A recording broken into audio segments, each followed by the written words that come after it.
జనగామైనా, తొర్రూరైనా, కేతన్పల్లి అయినా, ఆమన్గల్ అయినా, ఇవాళ అన్ని చోట్ల కూడా ఇబ్రాహీంపట్నం అయినా ప్రజాస్వామ్యాన్ని ఖూనీ చేస్తూ దొడ్డిదారిన పదవులు దక్కించుకుంటా ఉన్నారు. నువ్వు ఎన్ని ప్రయత్నాలు చేసినా రేవంత్ రెడ్డి గారు, మీరు ప్రజా ఆమోదాన్ని కోల్పోయారు.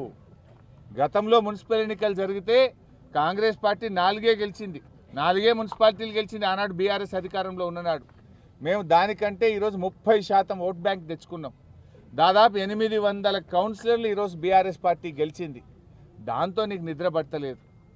అక్రమంగా పోలీసులను అడ్డం పెట్టుకొని దొడ్డిదారిన, కానీ దేనికైనా కొంత హద్దులు ఉంటాయి. కానీ ఇక్కడ కేతన్పల్లిలో హద్దులు మీరి మహిళా కౌన్సిలర్ల మీద దుర్మార్గంగా వ్యవహరించారు. బాధ కలిగే అంశం ఏంటంటే, ఆ మహిళా కౌన్సిలర్ల తరఫున ఆర్కే పురం పోలీస్ స్టేషన్లో కంప్లైంట్ ఇవ్వడానికి వెళ్తే పోలీసులు కంప్లైంట్ తీసుకోరు. సిఐ గారు లేరంటారు, ఉన్న కానిస్టేబుల్ కంప్లైంట్ తీసుకోడు.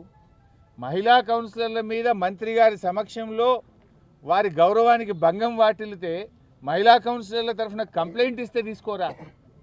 మా రాజిరెడ్డి గారి కారు ధ్వంసమైంది, కంప్లైంట్ చేయడానికి రాజిరెడ్డి గారి తరఫున వెళ్తే ఆ కంప్లైంట్ తీసుకోరు. మహిళా కౌన్సిలర్లు ఇచ్చిన కంప్లైంట్ తీసుకోరు. మీరు మీ పోలీస్ కానిస్టేబుల్తో కంప్లైంట్ పెట్టించి మా నాయకుల మీద అక్రమ కేసు పెట్టి అరెస్ట్ చేస్తారు. మరి రాజిరెడ్డి గారు కారు ధ్వంసం చేసిన కాంగ్రెస్ నాయకులను అరెస్ట్ చేయరా? మహిళా కౌన్సిలర్ల పట్ల హాల్లో ఉన్న అమానుషంగా వ్యవహరించి తాగి మీటింగ్కి వచ్చిన కాంగ్రెస్ కౌన్సిలర్లను అరెస్ట్ చేయరా? ఎందుకు ఆ పిటిషన్ తీసుకోరు? ఎందుకు కేసు నమోదు చేయరు? అంటే ఈ రాష్ట్రంలో అసలు ప్రజాస్వామ్యమే లేదా అంటున్నా. ఆనాడు ఏం చెప్పిండ్రు? ప్రజలకు ప్రశ్నించే హక్కు కాంగ్రెస్ పార్టీ 7వ గ్యారంటీగా ఇస్తుంది అన్నారు. కానీ రాష్ట్రంలో ప్రజాస్వామ్యం పూర్తిగా ఖూనీ అయిపోయింది. రాహుల్ గాంధీ గారు ఏదో ఢిల్లీలో రివ్యూ చేస్తున్నాడు. ఏం రివ్యూ చేస్తున్నారు మీరు? అసలు నువ్వు చేతిలో రాజ్యాంగం పట్టుకొని తిరుగుతున్నావు, దేశం మొత్తం ప్రచారం చేస్తున్నావు.